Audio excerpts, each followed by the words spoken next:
¿Qué tal amigos? Soy Ricardo Bacareza Echeverry, médico oncólogo hematólogo decodificador biológico. Hoy en nuestro canal Mitos y Verdades en Salud vamos a tratar un tema muy interesante. El tema es contingente, tiene que ver con lo que está pasando hoy en día en Europa en relación a la guerra entre Rusia y Ucrania.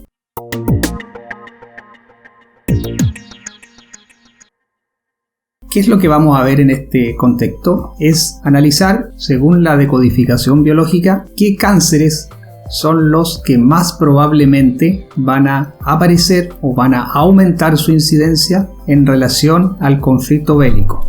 La relación guerra y cáncer. ¿Cómo participa la guerra en los individuos que están en combate o en los países asediados? ¿Qué determina que esa población va a sufrir la aparición de nuevos y numerosos cánceres? Para eso, partamos entendiendo que en un combate bélico, como el que se lleva a cabo hoy en día entre Rusia y Ucrania, existe el país invasor y el país invadido. El país invadido tiene fuerzas militares, ejército, y por otro lado tiene civiles. Ambos dos grupos, los militares y los civiles, tienen la posibilidad de sufrir experiencias traumáticas propias de su condición.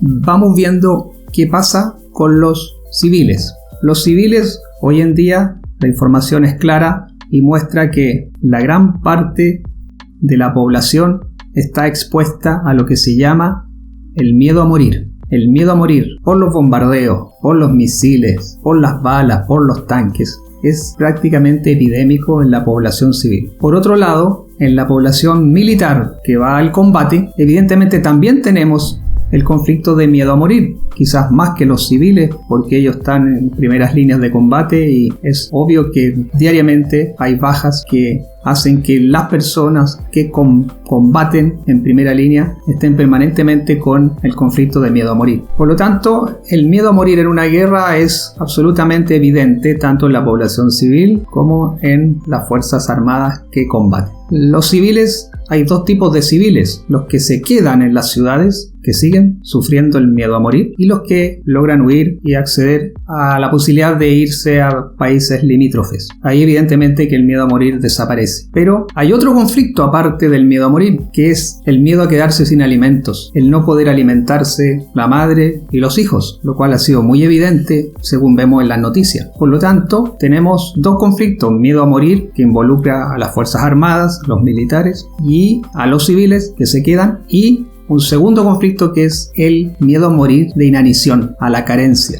a no tener alimentos para la subsistencia básica. Ese es el segundo conflicto. Y un tercer conflicto que también es muy evidente, que es el miedo al drama de lo que se ha llamado el nido. Es el miedo al temor a la muerte de los hijos, el miedo a la muerte del compañero, de la pareja que quedó en el ejército en el país combatiendo, de la mujer que se fue a un país vecino y tuvo que separarse y dejar a su pareja, a su marido. Por lo tanto, tenemos tres conflictos que son evidentes, presentes y muy extendidos en ambos tipos de poblaciones. En las Fuerzas Armadas, miedo a morir, y en los civiles, el miedo a morir por falta de alimentos, carencia alimentaria, y el conflicto propio de verse separados de lo que es el nido, que son los hijos. Los pollitos del nido son los hijos, y del marido que queda en el campo de batalla mientras la mujer se va fuera del país. Y esos tres conflictos, obviamente que hay muchos otros más conflictos en un país que está en guerra y es invadido, pero esos tres conflictos, según la decodificación biológica, es la antesala de tres cánceres que se correlacionan con el contenido del conflicto. Vamos viendo.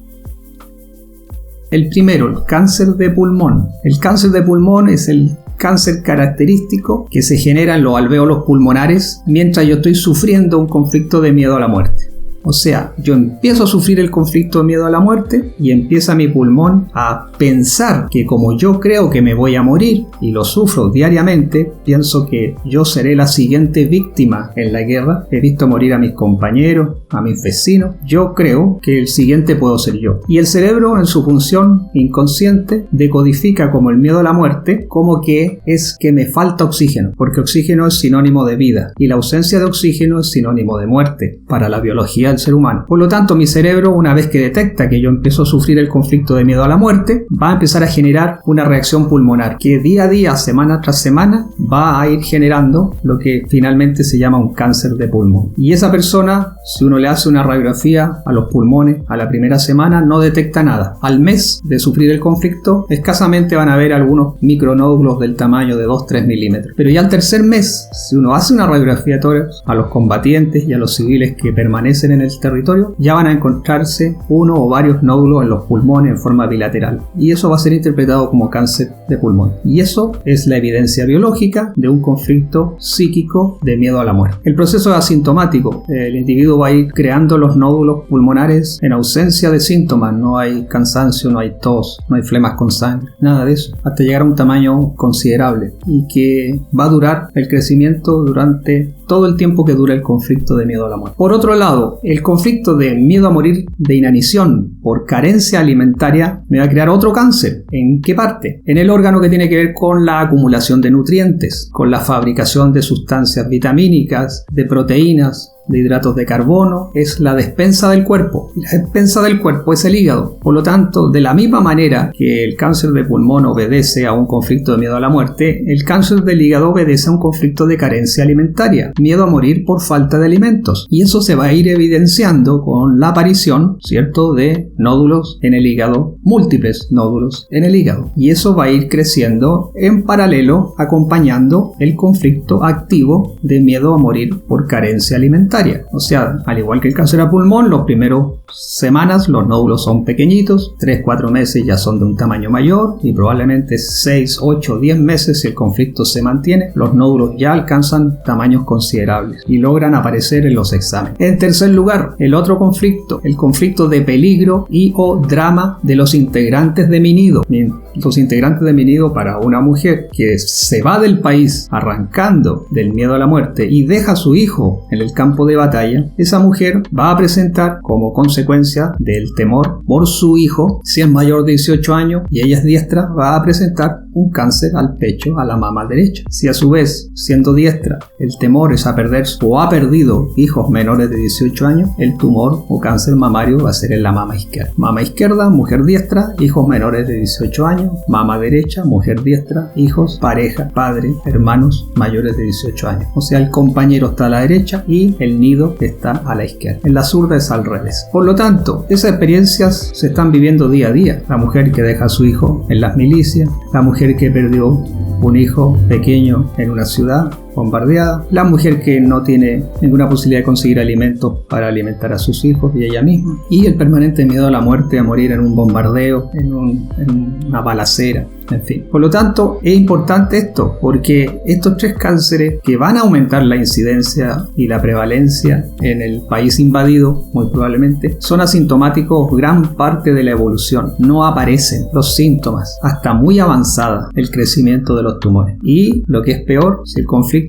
finaliza y se filma la paz, una vez que ha llegado la paz al campo de batalla, los tres cánceres empiezan a sufrir transformaciones que sí producen síntomas y que habitualmente en esa instancia es cuando son diagnosticados. Por lo tanto, esto es muy interesante porque la decodificación biológica es clara. En forma retrospectiva, todo paciente que tiene un cáncer al pulmón o un cáncer al hígado o un cáncer al pecho tiene este antecedente en forma retrospectiva. Todo cáncer al pulmón, miedo a la muerte, miedo a morir yo o miedo a que muera un ser querido. Todo cáncer al hígado, miedo a carencia alimentaria, miedo a no tener dinero para comprar alimentos, miedo a que a raíz de una cirugía intestinal he perdido gran parte de mi intestino y no voy a poder alimentarme, cáncer al hígado, y los conflictos en las mujeres de perder a los hijos, cáncer a la mama izquierda, perder al compañero y pareja, cáncer a la mama derecha. Eso hoy en día no se duda, es así, y es interesante a futuro poder acceder a esa información una vez que ojalá termine el conflicto bélico. Eso es lo que yo quería contarles en el video de hoy. Espero que les interese el tema, pueden consultar en la web, hay mucha información sobre esto,